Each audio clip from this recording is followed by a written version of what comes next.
Good afternoon, everybody, and welcome to our final session of Transformation Week. It's the grand finale. Woohoo!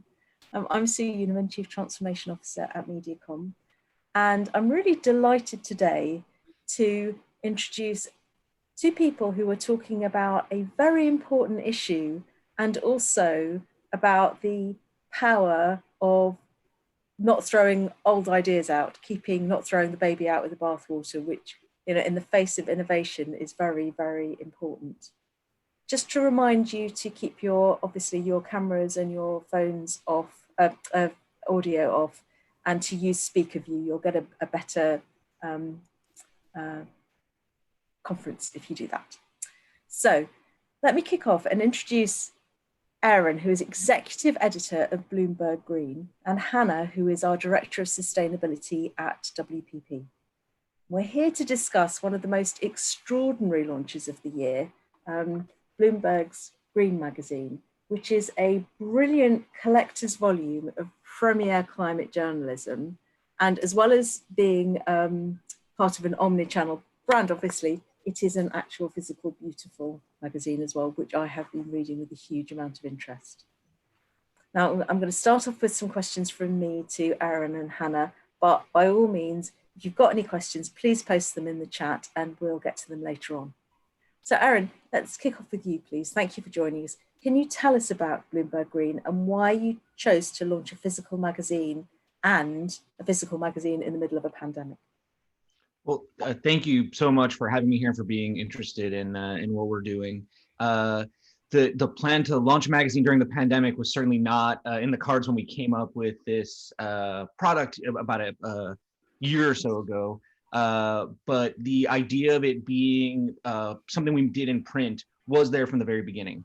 The editor-in-chief of Bloomberg, whose kind of vision this started with, he had the sense that over the decades of the 20th century, there's always been like an actual publication that represents sort of the biggest idea of the time. So you can go all the way back to sort of the mid-century post-war America with Time magazine.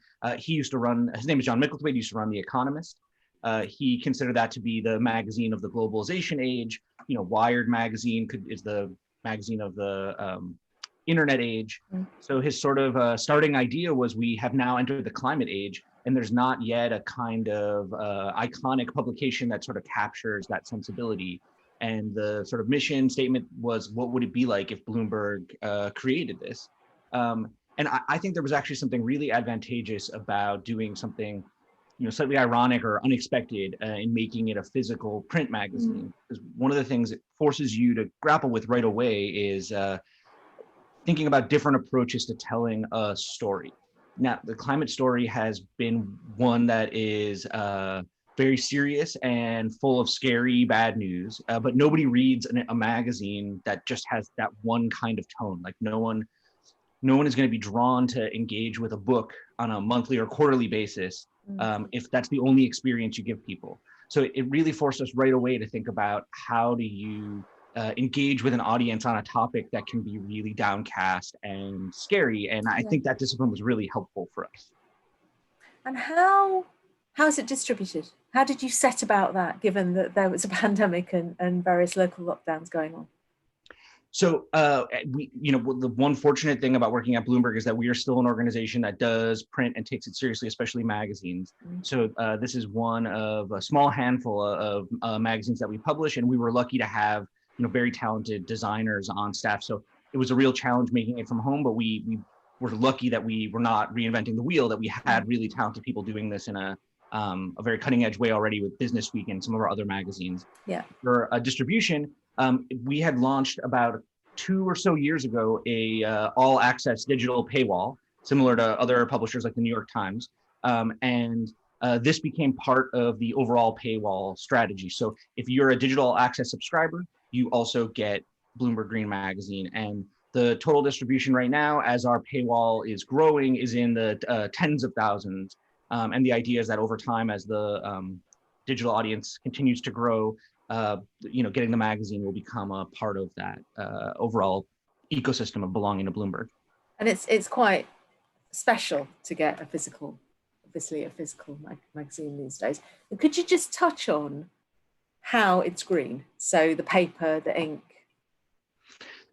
I mean, we, again, very lucky to work at an organization like Bloomberg that has, it wasn't as if with the advent of this magazine, it became the starting point of Bloomberg as an organization thinking about climate issues. The owner and founder himself, Mike Bloomberg, is very closely identified with this issue overall. And so that means our publishing was very green to start with. And we really did look for all the ways in the manufacturing of the magazine that we could in some ways absorb or mirror the standards that we look for in the organizations whose sustainability plans we write about. So we do use paper that is has the highest certification for recyclability. The ink that we use is made from renewable vegetable oils, and we always tried our best to make sure that the energy use in terms of distribution and production was as efficient as it could be. And I'm proud to say I think we did a very good job in that regard. And I think all of Bloomberg's magazines really uphold a very high standard. So it's great to hear. Hannah, I'll bring you in now. Obviously, the topic of climate change is huge. Is it less huge because we're all worried about COVID, number one? And number two, what role as advisors to brands and people who are leading brand marketing, what have brands got to do with today's climate conscious society?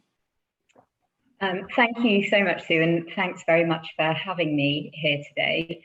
I think the climate crisis is huge and it's not going away, but I think many of our clients are grappling not just with the climate crisis, but with 4 crises. So there's the climate crisis, there's an economic crisis linked to that, there's a crisis around inequality, and that's really come to the fore in the last few months. And then there's a health crisis, there's a global pandemic.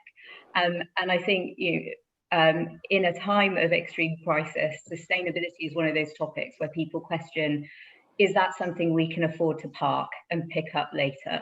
Or is now the time to really push it? And what's been really heartening is to see that brands are really pushing the climate agenda. And in the last 6 months, as many businesses have been run remotely from people's homes, I'm in my kitchen at the moment, we've seen brands make some really stretching and ambitious commitments. A few weeks ago, Walmart committed not only to going carbon neutral without offsetting, which when you think of all their refrigeration is huge stretch, but they're also committing to being regenerative and thinking about how they can have a positive impact rather than just mitigating the negative impacts across their value chain. And that's really exciting, and it's such an exciting journey to partner with our clients on, because I think as marketers we have the power to change the way people feel, the way they think, and I hope ultimately the way people behave.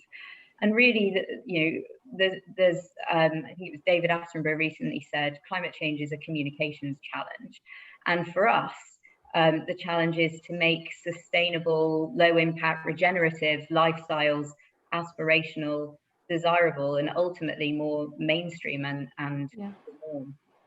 That's a fantastic ambition. Aaron, what's the role of a publisher in all of this? If it's a communication challenge, how is journalism going to help do this?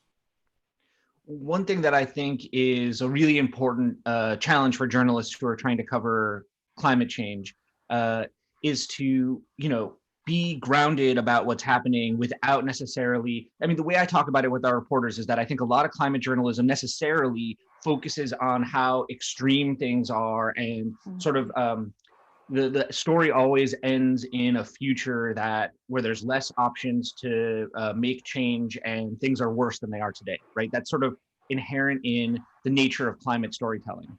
But there is so much happening right now that if you shift the frame of the story into the present, of course, you're going to see things like impacts from climate change happening in today's world, right? Not every story is about 2050 or 2100, but you're also going to see the advent of the technologies and the policies that are going to help address the problems we're created. And I think that's one of the things that's been missing from a lot of the climate storytelling that we've had up to now, that the power of the way that markets are moving and businesses are moving to create effective solutions, that often seems separate from a lot of the storytelling that you read about what's happening in the Arctic or what's happening with wildfires.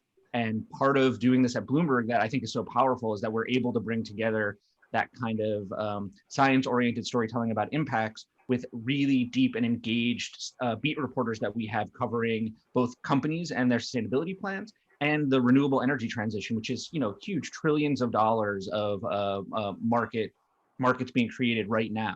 And it's a really exciting story that I think is different than just talking about the apocalypse, you know? I guess as well, quality journalism has just got a very important role at the moment in the T word, in truth. Given that facts are not what they used to be, I think probably when I grew up, I mean, they probably weren't facts necessarily then anyway, but the fact that facts seem to be more of a thing that you could, you know, look at, trust and understand than the way in which facts are sort of disseminated at the moment. It is to quality journalism that we must turn to understand the truth of what's going on. And there's so much speculation in the area of climate change.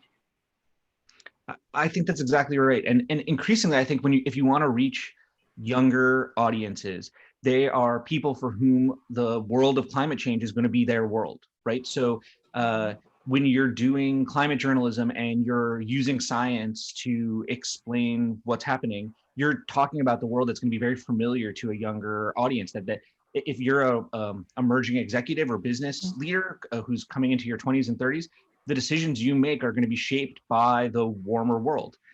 So I think in some ways it's really powerful to unlock the storytelling potential by addressing an audience you assume accepts the scientific fact of climate change, you know, that it's no longer in dispute anymore. And that really frees you to tell different kinds of stories. Anna, what kind of questions are brands asking for advice?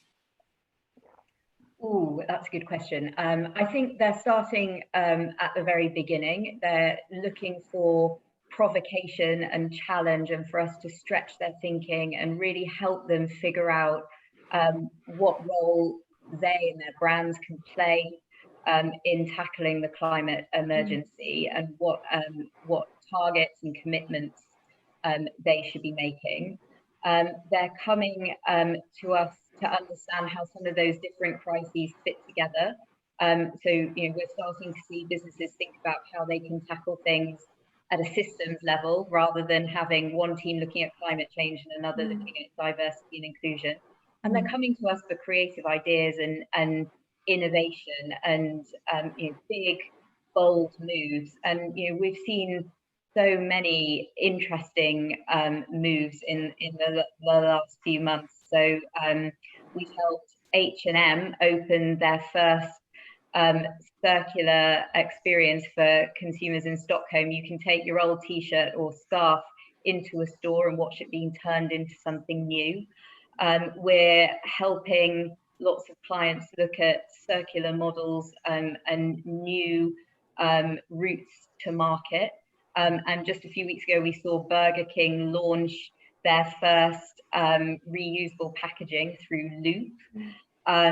You know, we've been helping think about how we can give consumers the everyday knowledge to make lower impact decisions. So we've helped a fintech company called Duconomy build a credit card that has a credit limit, but also a carbon limit. And it's taking that knowledge we have about how to manage our budgets and our money to help us understand what's a really abstract concept. It's really hard to understand what your carbon footprint is.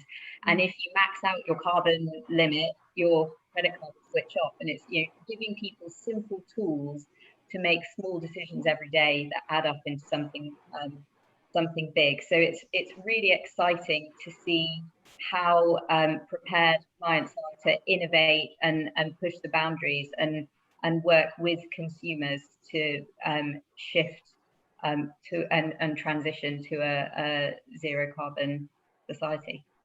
So this really is the power of creative transformation, right? And I know at MediaCom we are participating in challenging the brief. So actually, once the brief comes in, to challenge it. But could you? And I wonder, maybe this is a question for both of you, to talk about.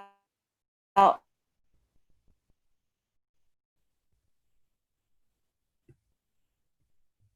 think we've lost you, Sue, on a cliffhanger.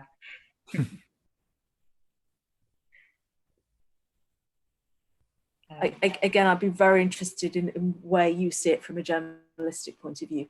Sue, I'm sorry, could you repeat that? We cut out for a second there. Sorry, my internet is being unstable, so apologies for that. I wanted to ask you both about circularity.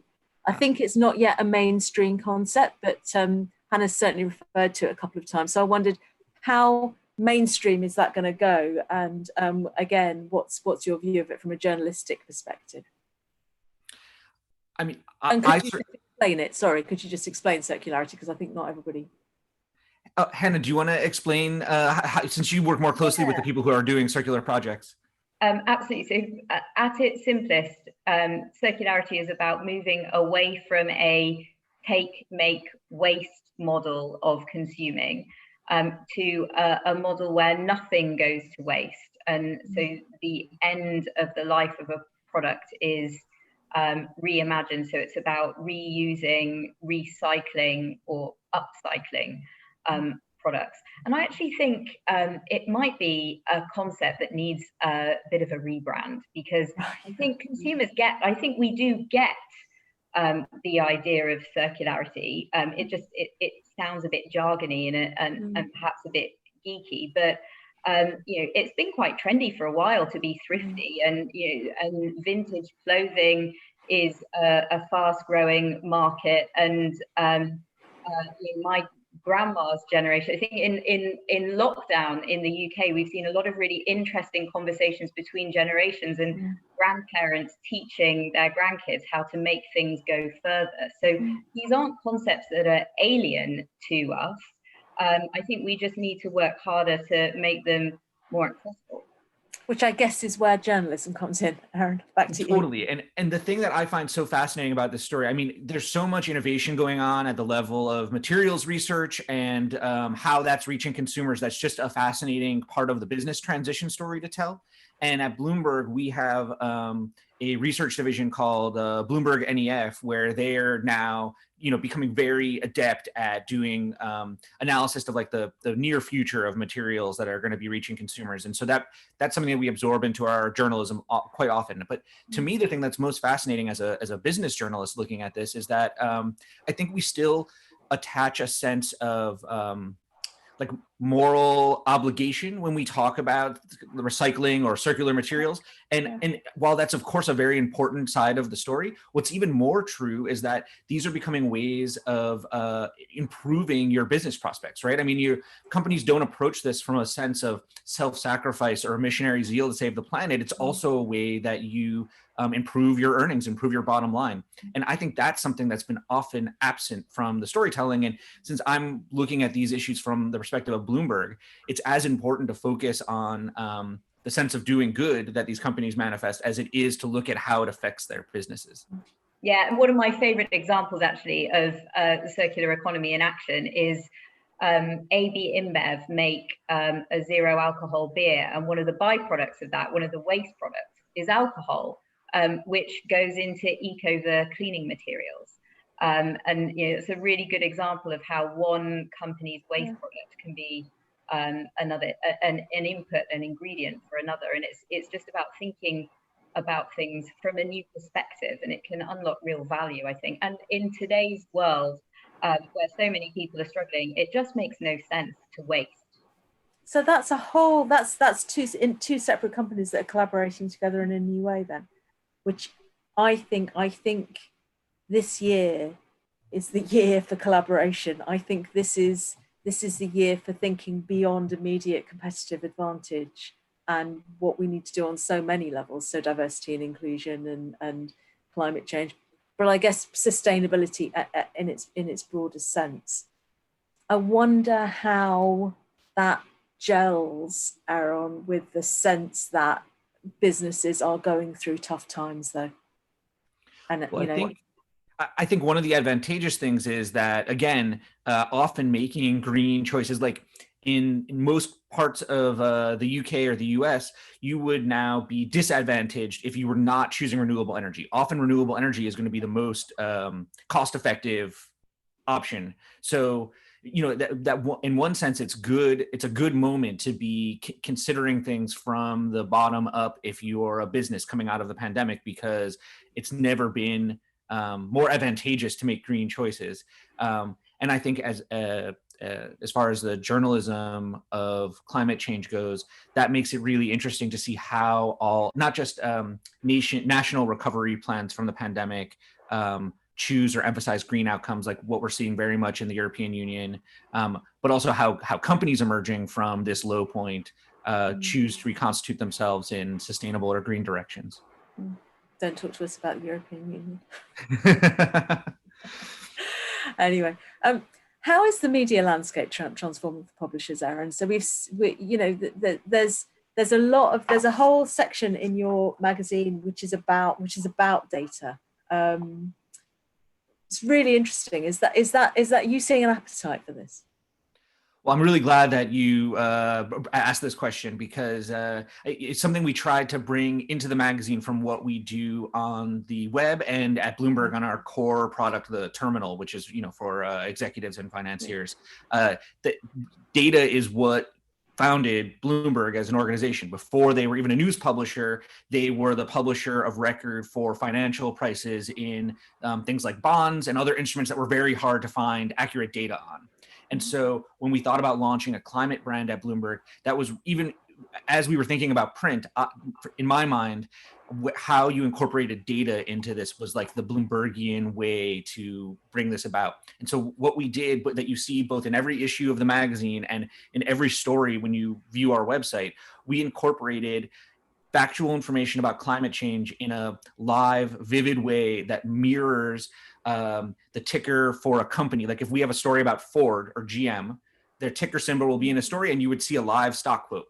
In the same spirit, we incorporated a live carbon counter that shows you in real time what the carbon dioxide level is in the atmosphere right now, how many degrees above the pre-industrial baseline of warming we've experienced right now, various metrics about the renewable energy investment and different countries' renewable energy share. These numbers change every day in real time, because that was really the sense we wanted to bring into this. So this is not, again, a story that's all about 50 or 100 years from now. That climate change is really measurable and happening right now. And so in the print version of our publication, we create a data narrative in the front of every book where we tell a story using data. So in the issue you're holding, that was our heat issue, and the first 10 or 12 pages are given over to really creative uses of maps and charts to understand the race against heat.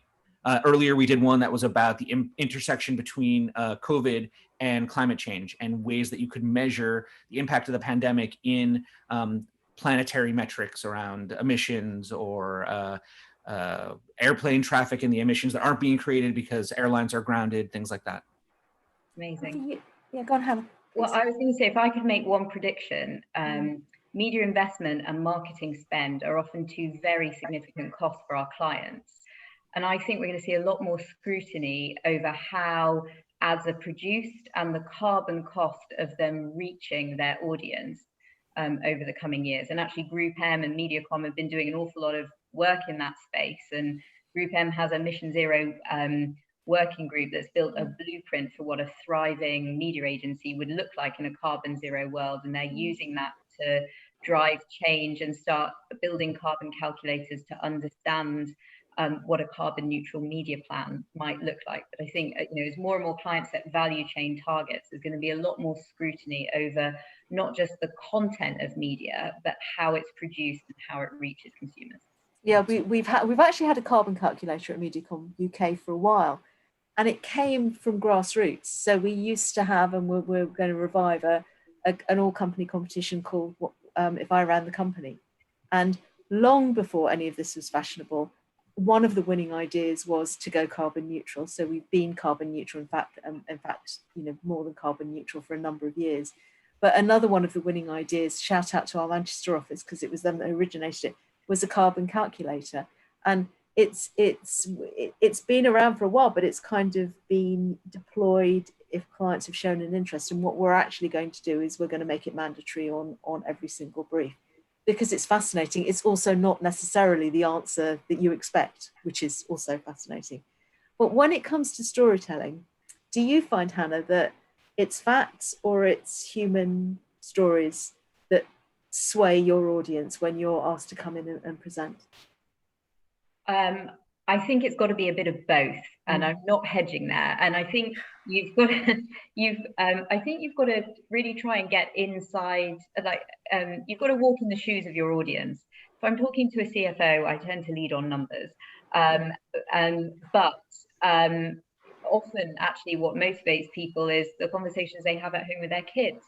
And plastics has become a very emotive issue for many people in our business, but often that's been driven by their kids asking questions about recycling at home and bringing home difficult questions from school. So I think it has to be a little bit of both. And I've heard people talk about climate change as being part fact, part almost religion.